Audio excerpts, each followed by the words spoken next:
ವೀಕ್ಷಕರೇ, ಟಿವಿ1 ಕನ್ನಡ ವಾಹಿನಿಗೆ ಸ್ವಾಗತ. ನಾನು ನಿಮ್ಮ ಶಿಲ್ಪಾ ಮಹದೇಸ್ವಾಮಿ. ವೀಕ್ಷಕರೇ, ಜನ ಔಷಧಿ ಕೇಂದ್ರ ಮುಚ್ಚದಂತೆ ಆಗ್ರಹಿಸಿ ಭಾರತೀಯ ಜನತಾ ಪಕ್ಷ ಪ್ರತಿಭಟನೆ. ಕೇಂದ್ರ ಸರ್ಕಾರ ಬಡ ರೋಗಿಗಳ ಅನುಕೂಲಕ್ಕಾಗಿ ಕಡಿಮೆ ದರದ ಔಷಧ ವಿತರಣೆಗೆ ಪ್ರಾರಂಭಿಸಿರುವ ಜನ ಔಷಧಿ ಕೇಂದ್ರಗಳನ್ನು ಮುಚ್ಚುವಂತೆ ರಾಜ್ಯ ಸರ್ಕಾರ ಆದೇಶ ನೀಡಿರುವುದು ಖಂಡನೀಯ ಎಂದು ಭಾರತೀಯ ಜನತಾ ಪಕ್ಷ ಕಾರ್ಯಕರ್ತರು ಕಪ್ಪು ಪಟ್ಟಿ ಧರಿಸಿ ಮೌನ ಪ್ರತಿಭಟನೆ ನಡೆಸಿದರು. ಪಟ್ಟಣದ ಸರ್ಕಾರಿ ಆಸ್ಪತ್ರೆಯ ಆವರಣದಲ್ಲಿ ಕೃಷ್ಣರಾಜನಗರ ವಿಧಾನಸಭಾ ಕ್ಷೇತ್ರದ ಅಧ್ಯಕ್ಷರಾದ ಹೊಸೂರು ಧರ್ಮ ಅವರ ನೇತೃತ್ವದಲ್ಲಿ ಸೇರಿದ ಕಾರ್ಯಕರ್ತರು ರಾಜ್ಯ ಸರ್ಕಾರ ಪ್ರಧಾನ ಮಂತ್ರಿ ಜನ ಔಷಧಿ ಕೇಂದ್ರಗಳನ್ನು ಮುಚ್ಚಲು ಮುಂದಾಗಿರುವುದು ಸರಿಯಲ್ಲ. ಬಡ ಜನರ ಕಲ್ಯಾಣಕ್ಕಾಗಿ ತೆರೆದಿರುವ ಜನ ಔಷಧಿ ಕೇಂದ್ರಗಳನ್ನು ಯಥಾಪ್ರಕಾರವಾಗಿ ಮುಂದುವರೆಸಬೇಕು. ಇದರಲ್ಲಿ ರಾಜಕೀಯ ಕುತಂತ್ರ ಎದ್ದು ಕಾಣುತ್ತಿದೆ. ಖಾಸಗಿ ಔಷಧಿ ಕಂಪನಿಗಳ ಜೊತೆ ಒಪ್ಪಂದ ಮಾಡಿಕೊಂಡಿರುವುದು ಎದ್ದು ಕಾಣುತ್ತಿದೆ. ಬಡ ರೋಗಿಗಳ ಪರ ನಿಲ್ಲಬೇಕಾದ ಸರ್ಕಾರ ಬಡ ರೋಗಿಗಳ ಮೈ ಮೇಲೆ ಬರೆ ಎಳೆಯುತ್ತಿದೆ.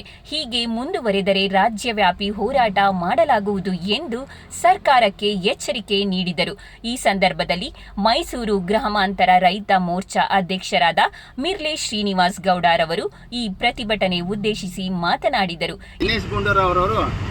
ಒಂದು ಹೇಳಿಕೆನ ಕೊಡ್ತಾರೆ, ಜನೌಷಧಿ ಕೇಂದ್ರನ ಮುಚ್ಚಬೇಕು, ಈ ಔಷಧಿಯಿಂದ ನಮಗೇನು ಲಾಭ ಇಲ್ಲ, ಅದನ್ನು ಮುಚ್ಚಿ ನರೇಂದ್ರ ಮೋದಿ ಅವ್ರದ್ದು ಭಾವಚಿತ್ರವನ್ನು ತೆಗೆಸ್ತೀವಿ ಅಂತ ಒಂದು ಹೇಳಿಕೆನ ಕೊಡ್ತಾರೆ. ಸ್ವಾಮಿ, ನಾವು ಇವತ್ತು ಹೇಳ್ತಾ ಇದ್ದೀವಿ, 100 ರೂಪಾಯಿ ಔಷಧಿ ಹೊರಗಡೆ ಮೆಡಿಕಲಲ್ಲಿ ತಗೊಂಡ್ರೆ ಜನೌಷಧಿ ಕೇಂದ್ರದಲ್ಲಿ 30 ರೂಪಾಯಿ ಸಿಗ್ತಾ ಇದೆ. 70 ರೂಪಾಯಿ ಬಡ ಜನಗಳಿಗೆ ಲಾಭ ಇದೆ. ನೀವೇನು ಮುಚ್ಚಿಸ್ಬೇಕು ಅಂತ ಇದ್ದೀರಿ? ಮುಂದೆ ಬರುವ ಚುನಾವಣೆಯಲ್ಲಿ ನಿಮಗೆ ಜನಗಳು ಪಾಠ ಕಲಿಸ್ತಾರೆ. ಎಚ್ಚರಿಕೆ ಇರಲಿ. ಮಾನ್ಯ ಮುಖ್ಯಮಂತ್ರಿ ಸಿದ್ದರಾಮಯ್ಯ ಅವ್ರಿಗೂ ಈ ಸಂದರ್ಭದಲ್ಲಿ ಎಚ್ಚರಿಕೆ ಹೇಳ್ತಾ ಇದ್ದೀವಿ. ನೀವು ಜನೌಷಧಿ ಕೇಂದ್ರವನ್ನು ಮುಚ್ಚಬೇಕು ಅಂತ ಬರ್ತಾಯಿದ್ದೀರಿ. ಈ ಮುಚ್ಚಕ್ಕೆ ನಾವು ಅದೇ ಕಾರಣಕ್ಕೂ ಬಿಡಲ್ಲ.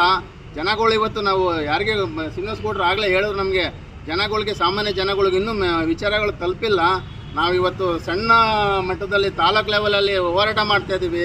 ನಾಳೆ ದಿವಸ ನೀವು ಈ ಮಾತುಗಳ ಒಪ್ಪಿಗೆ ನೀವೇನು ಮಾತಾಡಿರಿ ಅದನ್ನು ನೀವು ವಾಪಸ್ ತಗೊಳ್ಳಿಲ್ಲ ಅಂದರೆ ದೊಡ್ಡ ಮಟ್ಟದಲ್ಲಿ ನಾವು ಹೋರಾಟನ ಮಾಡಬೇಕು ಅಂತ ಈ ಸಂದರ್ಭದಲ್ಲಿ ಹೇಳಲಿಕ್ಕೆ ಇಷ್ಟಪಡ್ತೀನಿ. ಈ ಸಂದರ್ಭದಲ್ಲಿ ಮೈಸೂರು ಗ್ರಾಮಾಂತರ ಪ್ರಧಾನ ಕಾರ್ಯದರ್ಶಿಯಾದ ಬಾಲಕೃಷ್ಣರವರು, ಮೈಸೂರು ಗ್ರಾಮಾಂತರ ಉಪಾಧ್ಯಕ್ಷರಾದ ಸಪ್ನ ನಾಗೇಶ್ ರವರು, ಮಂಡಲ ಪ್ರಧಾನ ಕಾರ್ಯದರ್ಶಿಯಾದ ಉಮಾಶಂಕರ್ ಅಲಿಯಾಸ್ ಗುಂಡಾರವರು, ಜಿಲ್ಲಾ ಎಸ್ಟಿ ಮೋರ್ಚಾ ಕಾರ್ಯದರ್ಶಿಯಾದ ರಾಮನಾಯಕರವರು, ಜಿಲ್ಲಾ ಎಸ್ಟಿ ಮೋರ್ಚಾ ಸದಸ್ಯರಾದ ಪುಟ್ಟಸ್ವಾಮಿ ನಾಯ್ಕರವರು, ಉಪಾಧ್ಯಕ್ಷರಾದ ಶಿವರಾಜ್ ಕುಮಾರ್ ಸೇರಿದಂತೆ ಇನ್ನಿತರರು ಇದ್ದರು. ನಿರಂತರ ಸುದ್ದಿ ಮತ್ತು ಮನೋರಂಜನೆಗಾಗಿ ವೀಕ್ಷಿಸಿ. ಕ್ಯಾಮರಾಮ್ಯಾನ್ ಚಂದ್ರು ಜೊತೆ ಶಿಲ್ಪಾ ಮಹದೇಸ್ವಾಮಿ, ಟಿವಿ1 ಕನ್ನಡ ವಾಹಿನಿ. ಇದು ಕನ್ನಡಿಗರ ಧ್ವನಿ, ಕೆಆರ್ ನಗರ.